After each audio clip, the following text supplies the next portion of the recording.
Hi, welcome to the Goddess Yogini Warrior channel.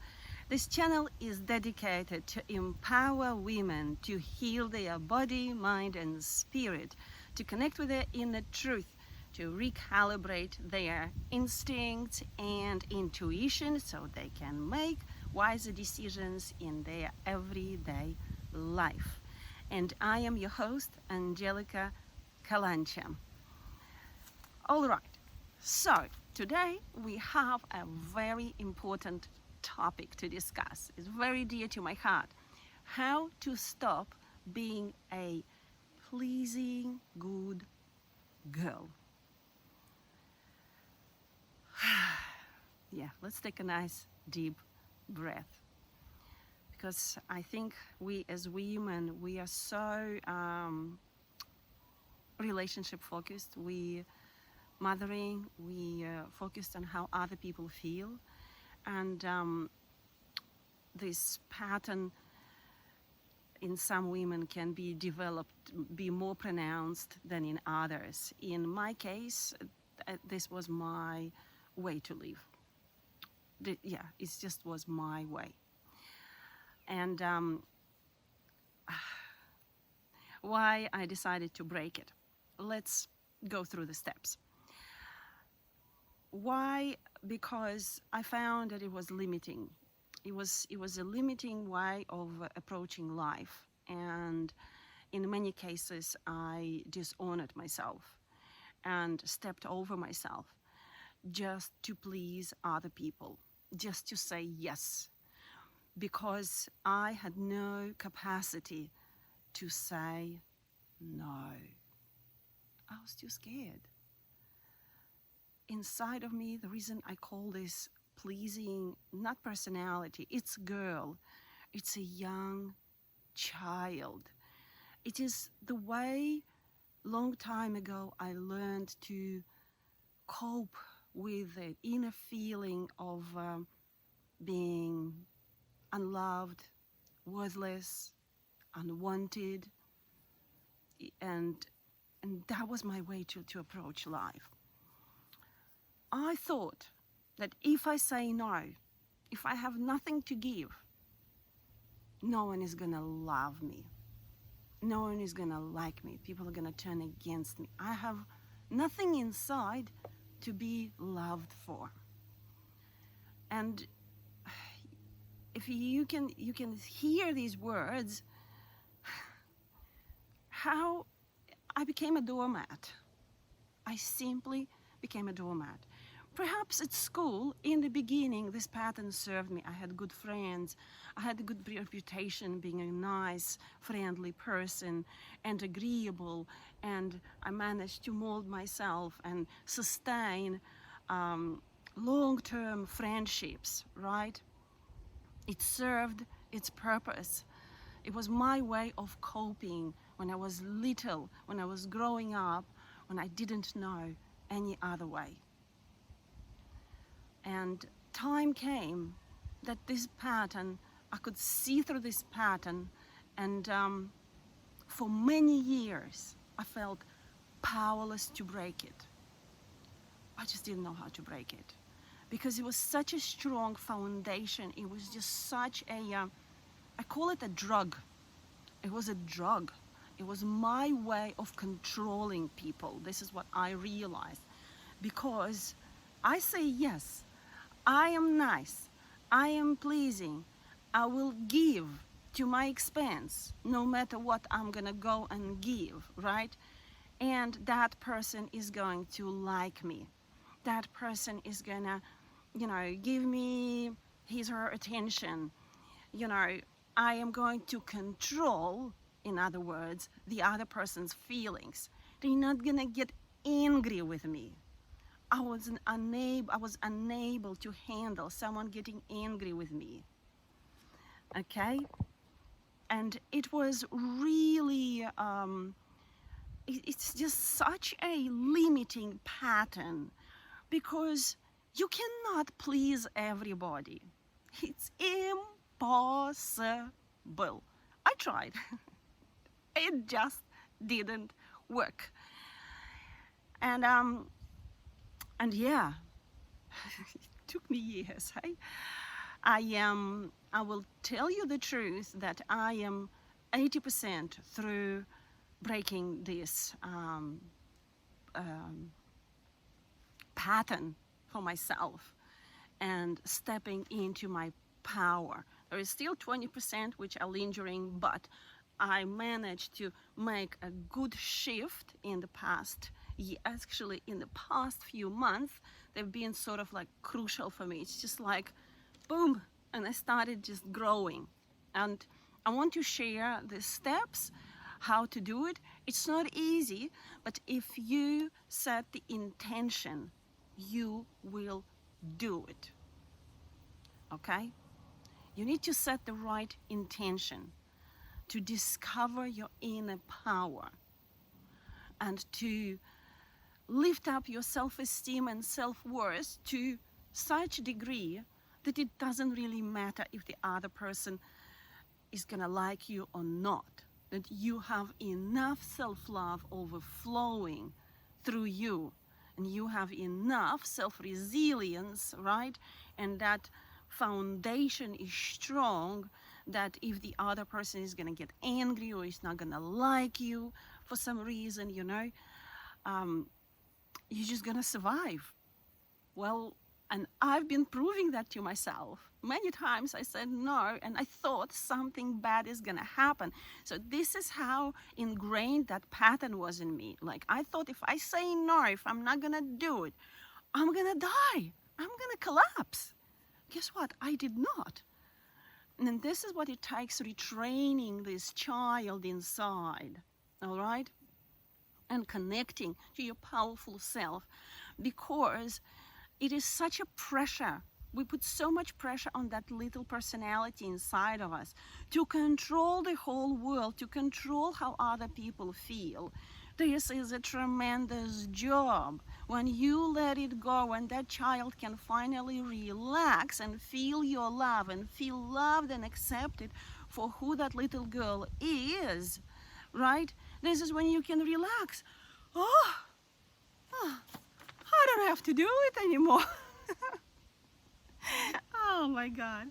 And so let me share. I have a couple of steps which can be helpful on breaking this pattern, and I'll share with you. First, you need to understand, you need to recognize, do you have this pattern or not? Many people say it, but we are all wired differently. You might be attracted to this message, you know, but do you have it or not? Are you overgiving? Is a good way to recognize it, that you have this pattern. Watch your anger and resentment, especially resentment, because if you're not really connected with your anger, you put this pleasing personality, you know, you give, eventually you will become resentful inside you, because this anger like collects, and then you like, you know, you will feel that you're getting nothing back and you just like overserve, overgive, give, and then one day you like explode. What is this? Everyone is taking me for granted. Everyone, you know, that is, and you like, that's a good thing to give, you know, like or maybe you volunteer too much, or maybe you, I mean, I was giving my service free a lot of times, many times, for a long time, you know, and it was a good thing, but many times I overgiven, and then I'm like, and I would be left depleted because I didn't get the payment. I would just give things, you know, and that's like, oh my God, it's too much, until I put a boundary for that. Like, I give only from the true generosity of my spirit. If I feel like giving, I'm gonna give. All right, and that took me some time. I had to like, okay, I give, like I had this boundary that I allow myself to have only one person whom I can help for free out of generosity of my spirit, and not more. And that worked, okay? So that's one thing. You need to understand, do you overgive? Anger and resentment, your best friends. Befriend them. They are great. They are great. A second, my list fell to the ground. All right, second, you need to understand why you overgive, why you are doing it. And it will tell you, you just need to observe yourself. So when you do this, when you say yes, and then you come home and like, why did I say yes? I know a lot of women question themselves, like, I just said yes, but I'm not in the capacity to do it, but I couldn't hold myself and I said yes, you know? So when you find yourself in this kind of situation, it is a good idea just to explore. So don't berate yourself. Yes, you said yes, and yes, you will help, but you can like sit with yourself and connect. Why did you say yes? Who inside of you said yes? How old is that person inside of you who said yes? And listen. All right?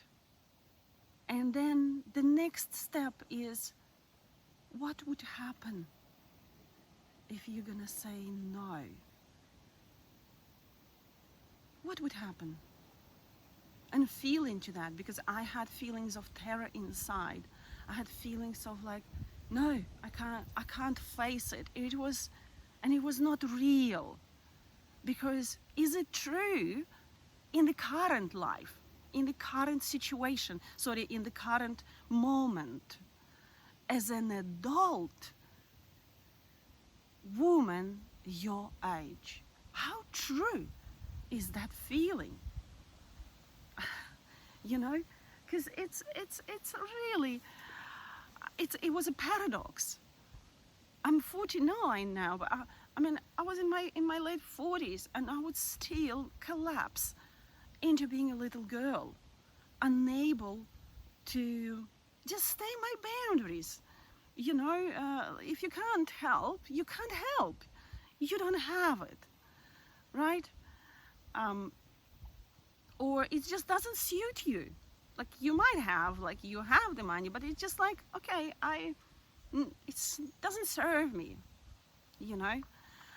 And pay attention how other people saying no to you and how you feel when they say no.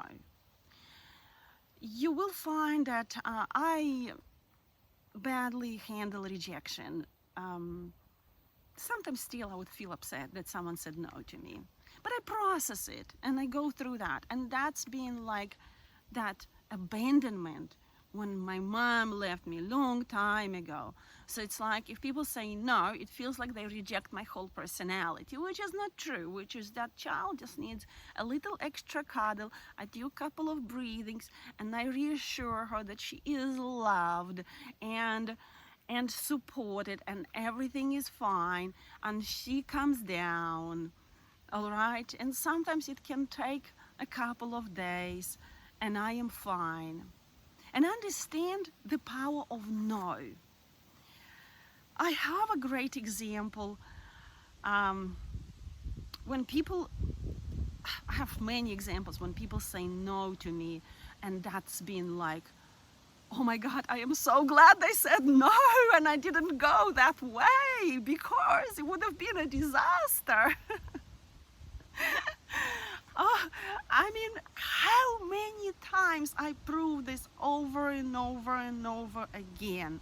And when I see people honoring themselves and they are saying no, I mean, I'm like, oh, they can do it, I can do it. So you can do that, all right? But basically, you need to learn to handle the rejection. So that child inside of you needs to be loved and cared for and healed. Because if you can't handle the rejection, you will be unable to reject other people. Because what happens is just like when this insecure child grows up, you become like so hypersensitive to the other people's feelings. You feel them. And my feelings, like that's why I'm so, it's my gift, but I'm extra sensitive. I know that if I'm gonna say no, that person is gonna be upset. And I can't handle the feeling of that person being upset because I feel it as my feeling in my body. And this is like, it's debilitating, right? It is important to know your energy field, right? And to know, to stand in your truth, in your heart. You do not have to feel the other person's feelings. Although you can feel them, but it's like important to know what you truly feel, right?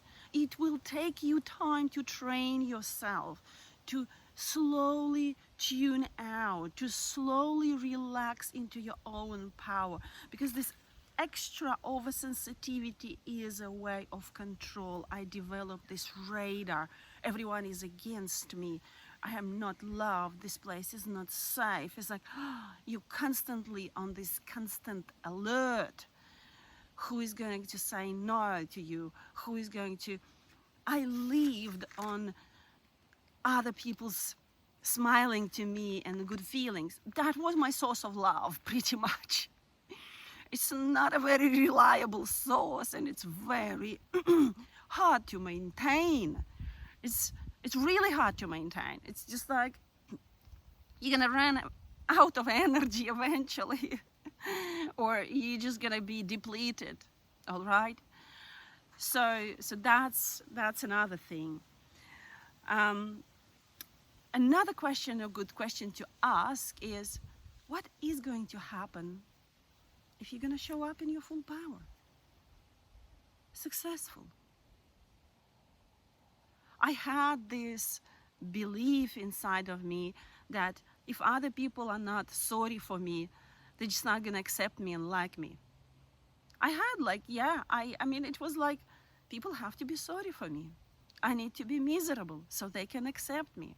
It was because as a child, I saw that my parents would pay attention to people who were sick, who were in need, who were, and I was fine. I wasn't sick. Nothing was wrong with me. And they would not pay attention to me, and they would not spend time with me. They would not give me their love. And I thought, the way to get love, people need to feel sorry for you. You understand? This is just not the way of approaching life. It's limiting. My goodness me. People can just also celebrate your wins with you.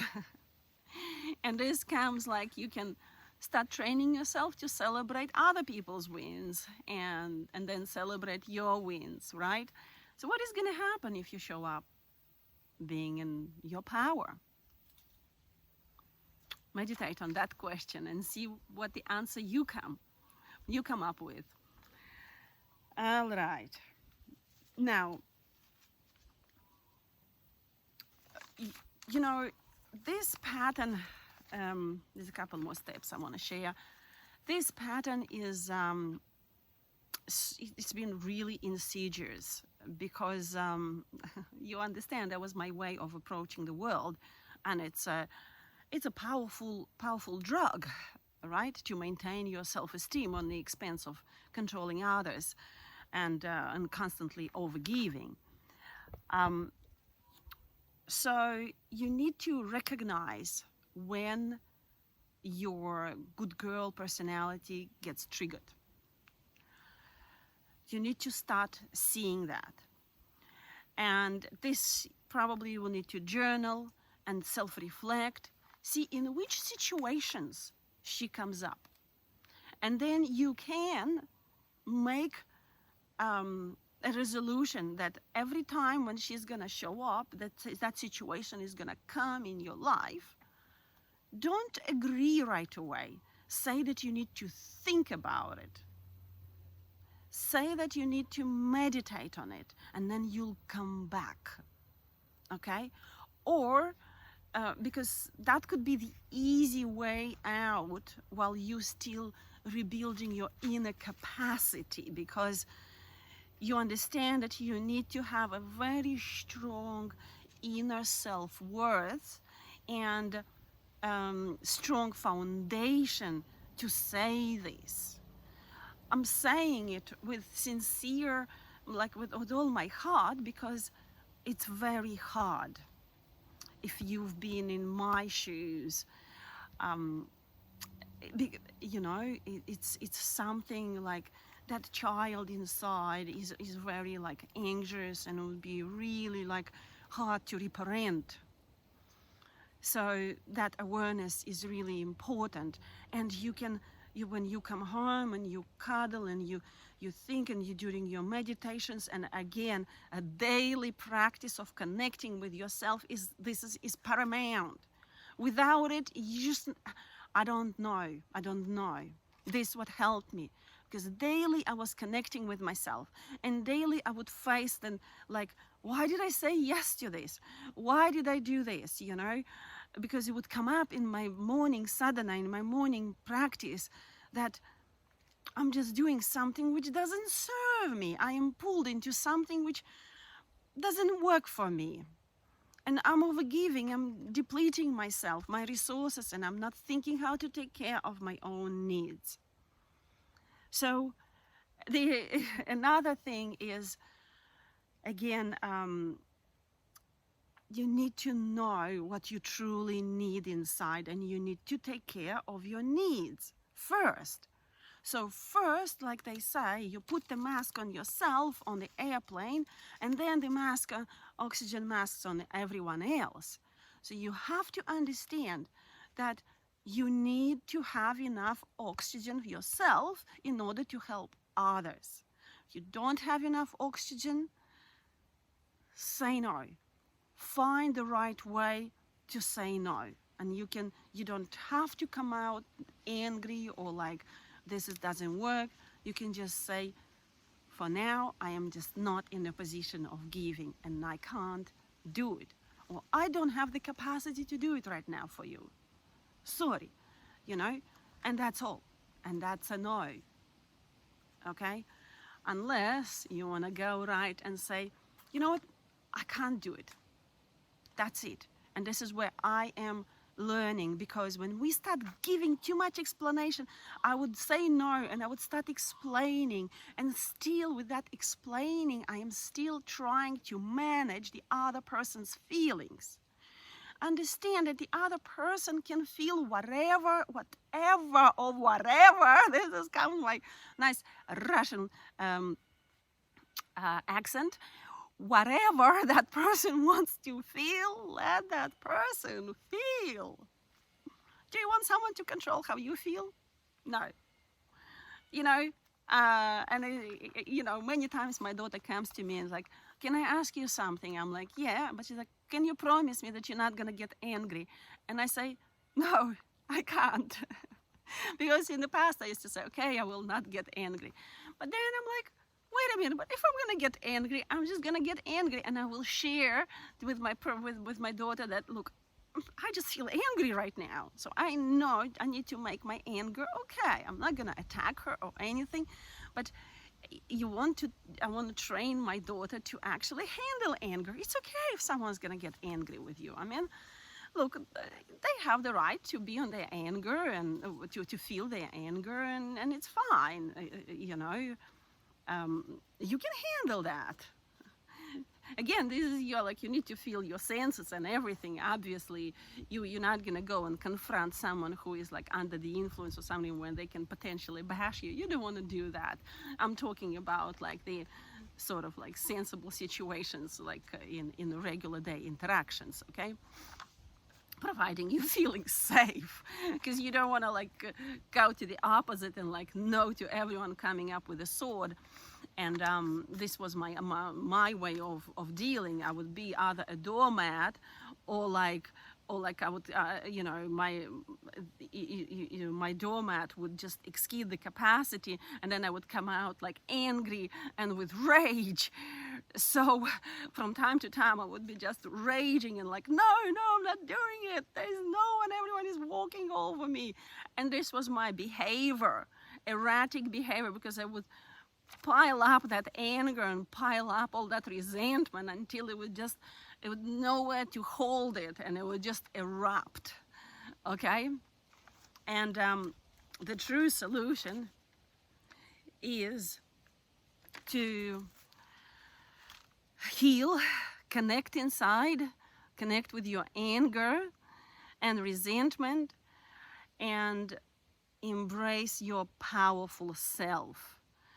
So it's a totally new personality for me, where I come just my powerful self, not angry, not with a sword, not with a, although she can pull the sword when it's needed, and she can smile and say, be nice when it's needed. But you come from your power, who can handle to say no, who knows her self-worth, she knows her needs, she knows her truth, and this is a much more powerful way of approaching life, with open heart, with open shoulders, nicely fully relaxed in your body. That's the personality you want to cultivate, and the personality of your current age. It's just we like to look younger, we like to look all of that, but I do appreciate my age here, because as a woman of 49, I went through so much and I handled so much, and this experience what I had and this maturity what I have gives me this power. I feel it like I can handle this. And I'm gonna leave you with a little example which I had with my daughter. I was taking my daughter to school one day and we were late, and she's like, Mom, what are we gonna do? The teacher's gonna get angry with us that we're late. And I told my daughter, I said, look, you know what? I am an adult. I can take you in the class and tell the teacher everything what happened, and teacher is gonna be fine. And that was powerful, because I realized that I am not my little girl. Yes, she can feel like that, but there is an adult personality which is holding her hand, and this is what you need to hold the hand of your little girl. If you hold her hand, if she knows she is relying on you, that that's not her business to handle, she will relax. So you'll be healing and retraining her, and it's a process worth taking, because guess what? Life is so abundant. There is so many things, there is so many dreams you want to do, there is so many things you can still achieve, and it requires getting out of the comfortable zone. It requires saying no to people. It requires being successful despite of other people gonna be like, she's there doing that. Well, they're gonna say this. So many people are gonna say that, and it's fine. I mean, they are entitled for their opinion, all right? But you can't be that good, pleasing little girl. And isn't it the best gift what you can give to other people when you actually giving from your true generosity of the spirit? We all want to drink from the source which is overflowing with love. Do you want to take something, last money from someone who doesn't have to buy their food? No. We want to take from the generosity. We want to drink from the overflowing source of water, right? And I want to leave you with that. Much love, and until we see each other again. Bye for now.